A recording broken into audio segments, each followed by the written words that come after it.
TurboTax has experts who can help relieve you from the stress of taxes and file for you so you can do not taxes. With TurboTax, an expert will do your taxes from start to finish, ensuring your taxes are done right, guaranteed, so you can relax. Feels good to be done with your taxes, doesn't it? Come to TurboTax and don't do your taxes. Visit TurboTax.com to learn more. Intuit TurboTax. Full service products only. Video meeting while expert does your taxes required. See guarantee details at turbotax.com/guarantees. Good afternoon, Chief Justice, Your Honors, and may it please the Court. My name is Angeles Meneses, and I, along with co-counsel Jessica Zimbelman and Garrett Burton, represent Chemo Parks. You're listening to a clip from the Michigan Supreme Court, specifically a case from March of last year about a young man, Chemo Parks, who was serving mandatory life without parole, something his attorneys argued was cruel and unusual. Chemo Parks is currently spending the rest of his life in prison for the act of passing a gun to his cousin and co-defendant, DeQuavion Harris. The shooting happened in Flint back in 2016 when Parks was only 18 years old. And one night he was out with his cousin, and his cousin asked him to hand him the gun and handed it to his cousin, and his cousin ended up murdering someone. That's journalist Jane C. Hu.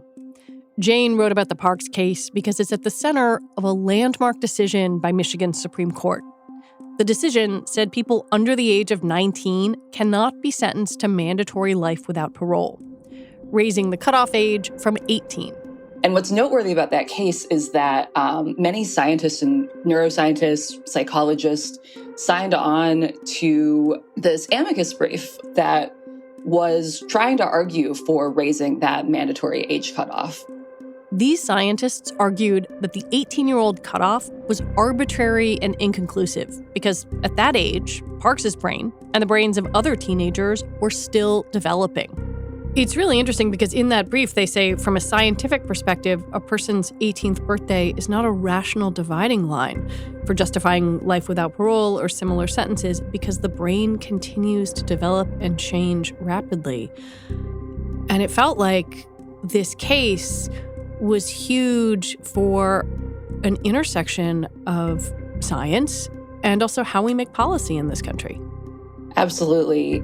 And I mean, if you want to think about what is the legal age of adulthood, obviously it's 18.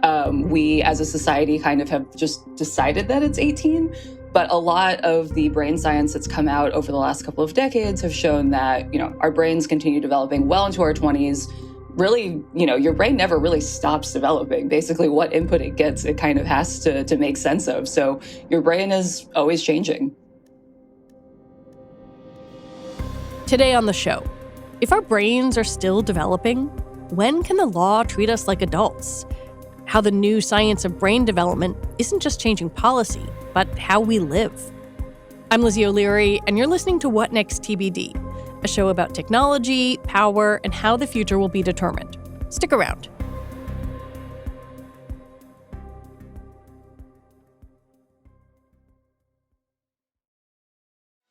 At the end of your first year, Discover credit cards automatically double all the cash back you've earned. That's right, everything you earned doubled. All the cash back from eating at your favorite soup dumpling restaurant doubled. All the cash back from that trip where you sort of learned to snowboard also doubled. And the best part, you don't have to do anything ridiculous to get it. Nope, Discover does it automatically. Seriously though, see terms and check it out for yourself at discover.com/match. This podcast is brought to you by Progressive Insurance. Most of you listening right now are probably multitasking. Yep, when you're listening, you're probably also driving, cleaning, exercising, or maybe even grocery shopping. But if you're not in some kind of moving vehicle, there's something you can be doing right now. Getting an auto quote from Progressive Insurance. It's easy, and you could save money by doing it right now from your phone. Drivers who save by switching to Progressive save nearly $700 on average, and auto customers qualify for an average of 7 discounts. Discounts for having multiple vehicles on your policy, being a homeowner, and more. So just like your favorite podcast, Progressive will be with you 24/7, 365 days a year, so you're protected no matter what. Multitask right now. Quote your car insurance at Progressive.com to join the over 29 million drivers who trust Progressive. Progressive Casualty Insurance Company and Affiliates. National average 12-month savings of $698 by new customers surveyed who saved with Progressive between June 2021 and May 2022. Potential savings will vary. Discounts not available in all states and situations. If you do a Google search for brain maturity, you very quickly encounter the number 25. As in, our brains mature when we reach 25. It's one of those weird nuggets of pop science that's often taken as fact and gets repeated all over the place. Your brain doesn't fully mature until you're 25. You just think of shit differently as you get closer to 25, I find. I feel different. Like I'm enlightened or something. It's your frontal lobe. It's developed now. But Jane says it's not entirely clear where this idea came from. As far as I could tell, it seems like it kind of appeared and then we just started repeating it because it felt good. So I actually asked a bunch of neuroscientists this question. I asked them, how strong is the science that, 25 might be some kind of turning point? And everyone I talked to said that, yes, there's a ton of evidence that our brains continue developing into our 20s. But 25 as a round number, there's not really any particular thing that happens at that exact age. In fact, one of the neuroscientists I talked to said, essentially, I don't know, maybe because it's a round number or it's divisible by 5, I'm not sure. Part of the answer might come from functional MRIs, or fMRI. fMRI technology was introduced in the 90s and became widespread about a decade later. A regular MRI might take a picture of your body or brain. fMRIs are like movies that show different kinds of activity that does, in fact, vary with age. At the time, neuroscientists were saying that it was the most exciting thing that had happened in their careers, that it was going to revolutionize science. And in many ways, it has. I think the major thing is that fMRI allowed for types of brain science that just weren't possible before. We are able to just put people in a scanner and try and figure out what's happening in their brain in real time as we ask them to make decisions, as they're watching things, as they're listening to things. We also, as the technology improved, were able to get a better baseline of what people's brains look like over time at different ages. I think just having that built up repository of information really helped us understand how does a brain develop in an individual, but also how do brains kind of in aggregate tend to develop over time. But Jane says that as fMRIs grew more popular, we began to oversimplify what they could actually do. The idea of an fMRI is, this is a scan of the brain. This is hard evidence of what is happening in the brain. But fMRI, like most technologies, requires a little bit of analysis and interpretation. It's not just like you take a picture, you develop the picture, here's the picture. It's essentially a bunch of data that's going into a computer, and scientists have to figure out how to crunch those numbers, essentially. And I think as a result, people just kind of have this idea of neuroscience as unassailable. And I think that that has also really played into this idea that there's a point that we can measure brain maturity. If you took, fMRIs of a bunch of teenagers trying to make a decision and a bunch of 30-year-olds trying to make a decision, would they be appreciably different? Depends on what you're looking at. But most of those studies tend to look at a part of the brain called the prefrontal cortex. And they have found that if you are looking at a teenage brain versus an adult brain, and you are kind of asking people to just make a straight up decision, like a fairly straightforward decision, there's not a ton of difference. Where you really see difference is if you are inserting some kind of strong emotion or distraction. And in that case, you find that teenagers' brains tend to do a little more poorly at that than an adult brain at kind of filtering out emotion and distraction. Is there some marker or set of markers or signifiers that says, aha, this is a mature brain. Is there any consensus on that?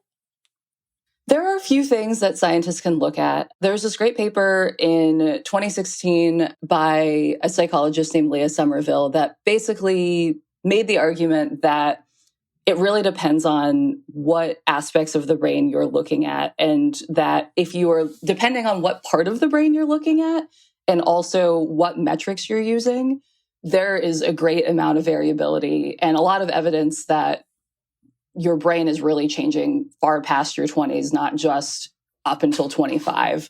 So the one thing that floored me about that paper is that if you, depending on like what metrics you're looking at, Somerville had written that some 8-year-old brains actually looked more mature, quote mature, depending on what you're, using to measure maturity than 25-year-old brains. Whoa. So while there are some established methods within neuroscience to look at that, they're not always all consistent with each other either. And there's definitely not just one single way that you can look at that. Well, that kind of seems to explode or at least deeply interrogate the idea of a mature brain anyway. And I guess why science is even trying to define that. There are lots of potential applications. The one that we started out talking about with Chemo Parks' case, I think a lot of people are looking to neuroscience in making arguments in cases where young people have been involved in some crime. But I think there's also just this larger societal drive to talk about and redefine adulthood as our society is changing right now.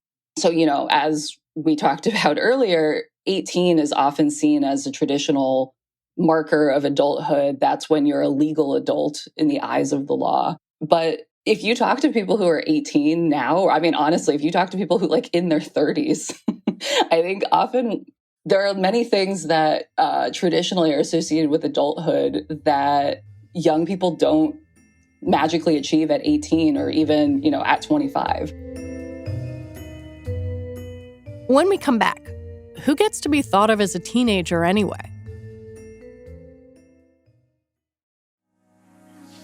It's time to reboot your credit card with Apple Card.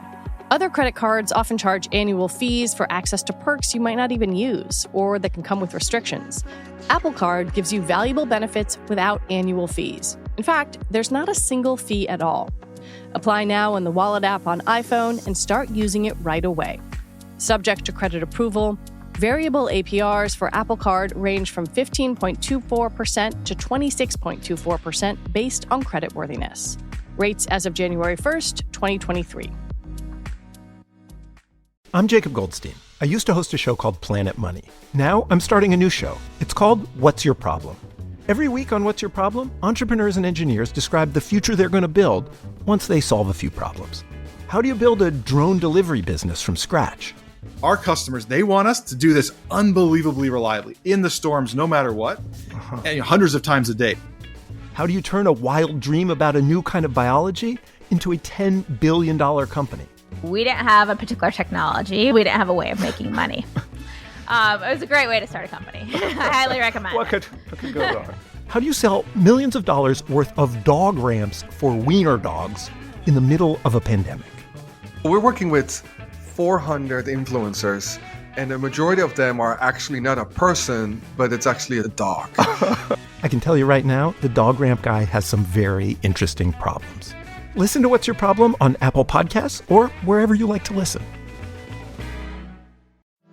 Hi, I'm Dahlia Lithwick, host of Slate's Amicus podcast, and I'm here to tell you that we have a special offer on Slate memberships. You can now get 3 months of Slate Plus for just $15, and you'll get no ads on any Slate podcasts, member-exclusive episodes and segments on my show Amicus, and shows like Political Gabfest and Slow Burn, and unlimited reading on the Slate site. And best of all, you would be supporting all of Slate's independent journalism as we cover everything that is happening in the news every day. Sign up for Slate Plus at slate.com/podcast plus.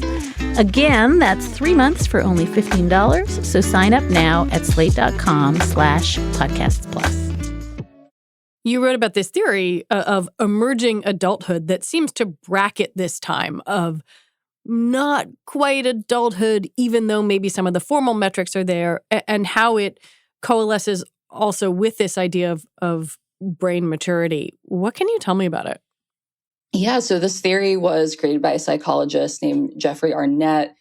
And he came up with this actually back in the year 2000. So I think things were already starting to change then. But his argument was essentially that 18 didn't really feel like this line anymore between childhood and adulthood, rather that other developmental period in the middle there from roughly 18 to 25, where people are not full adults yet, but rather emerging into adulthood. So he called this new stage emerging adulthood.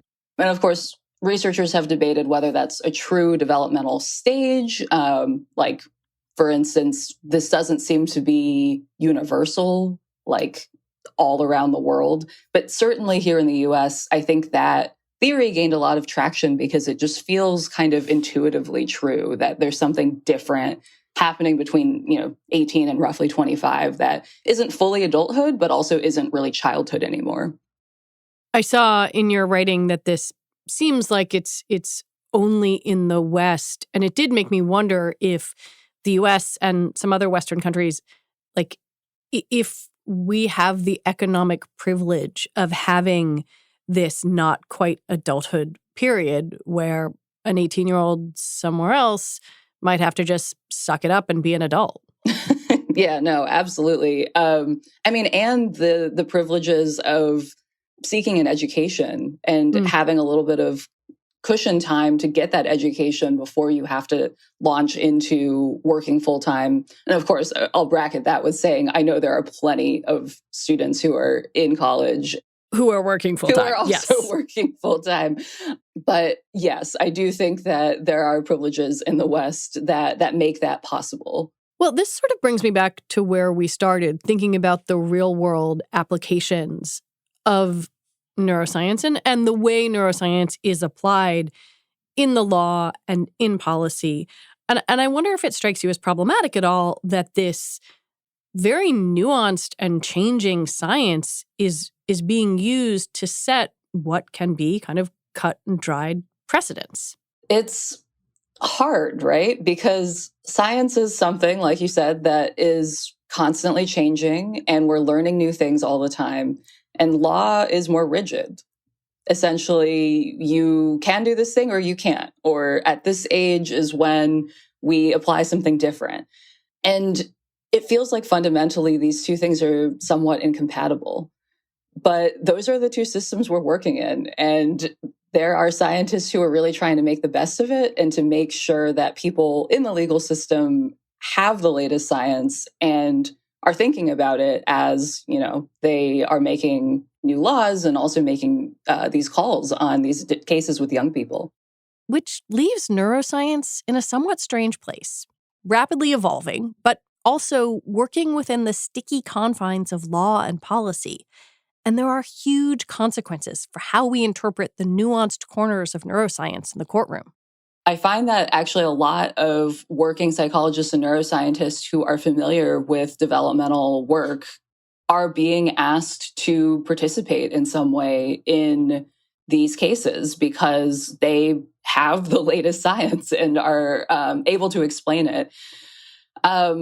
So I think there was some disagreement, though, among neuroscientists in exactly where that cutoff is and how strong the evidence is for these various cutoffs. So universally, everyone I talked to agreed that though current law often draws a line at 18, like you're not able to give anyone younger than 18 the death penalty or life without parole, but almost all neuroscientists there agreed that 18 did not feel right. The brain is definitely still developing at 18. It seems like right now, the one major kind of debate is between the ages of 21 and 25. Tell me about that. Some of the neuroscientists I was talking to advocated for drawing that new line at roughly 21. They felt like the evidence was robust, that the brain is definitely still developing up until 21, but after that, it's not clear that there's enough evidence to raise that higher. Others argue that there is enough evidence to raise that to 25. And I think that's a conversation that, we're going to keep having for many years. And what I found really interesting about that conversation that's happening in that space is it's not only about science. It's clearly very much about science.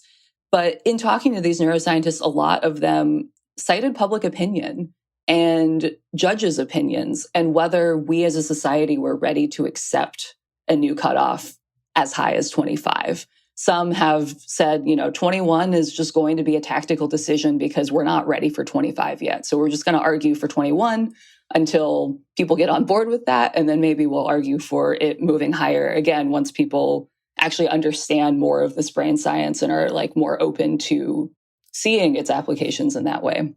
But it also underscores sort of who gets to be a kid in the wider eyes of society, right? You can often read accounts of, oh, this person screwed up, so-and-so, he's just a kid, he's 27, whereas, someone else, well, he's an adult, he's 18. There are a lot of racial and gender lines that get drawn here, and it doesn't seem like the idea of sort of who is mature is applied equally. No, absolutely. And I was thinking about Sam Bankman-Fried. I have seen folks referring to him as, he just didn't know what he was doing. He's just a kid. Yeah, just a kid. That's something that feels like a separate issue that the legal system will need to work on. And I'm not quite sure how. But yeah, I feel like we see that over and over again. And hopefully, by raising this cutoff, we'll automatically just give some more people a little bit more of the benefit of the doubt. The law has shifted. The Roper case before the Supreme Court abolished the death penalty for people under 18. And actually in one of your pieces, you quoted the attorney Seth Waxman kind of talking about brain science. It seems like we are moving, listening to you, toward different goalposts. How quickly do you see that potentially happening? It's a great question. And I think it is starting to move more quickly. It seems like in the last few years, many state Supreme Courts have taken notice of this brain science and have really made an effort to try and understand it and try and apply it in their work.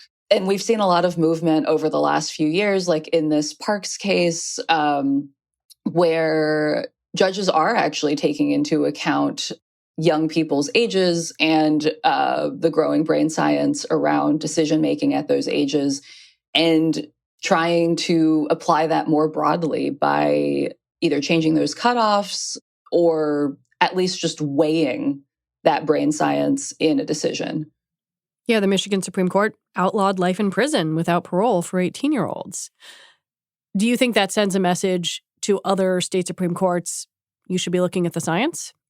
Yeah, and from talking to some of the folks who worked on that case, it seems like, I don't know if it's directly because of that case or just happened around the same time because people are thinking about it, but it seems like there are many other states where folks in the legal system are really thinking about this and considering it and actively asking neuroscientists for their input so that they understand it better.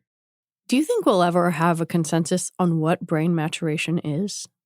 I doubt it, but part of that is because I almost hope we don't.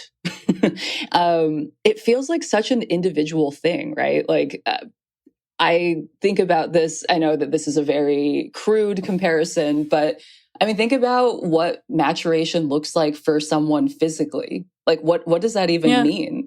Your body changes throughout your life. You might hit a certain point where you're not going to grow taller. But everything else about you physically can change. I mean, and the brain is part of your physical body, of course, and that is also going to continue to change. So I think it's a healthy thing, I think, for us as a society to realize that there's not going to be a single point at which the brain is, quote, fully mature. And I think it's really just up to us to define maturity rather than relying on neuroscience to try and do that for us. Jane Sihu, thank you so much for talking with me and for writing these articles. Thanks so much for having me. Jane Sihu is a freelance science journalist. And that is it for our show today. What Next TBD is produced by Evan Campbell. Our show is edited by Jonathan Fisher and Mia Armstrong-Lopez. Alicia Montgomery is Vice President of Audio for Slate. TBD is part of the larger What Next family, and we're also part of Future Tense, a partnership of Slate, Arizona State University, and New America. And if you are a fan of the show, I have a request for you. Join Slate Plus. Just head on over to slate.com/whatnextplus to sign up. You'll get this show and all your Slate podcasts ad-free. All right, we'll be back next week with more episodes. I'm Lizzie O'Leary. Thanks for listening.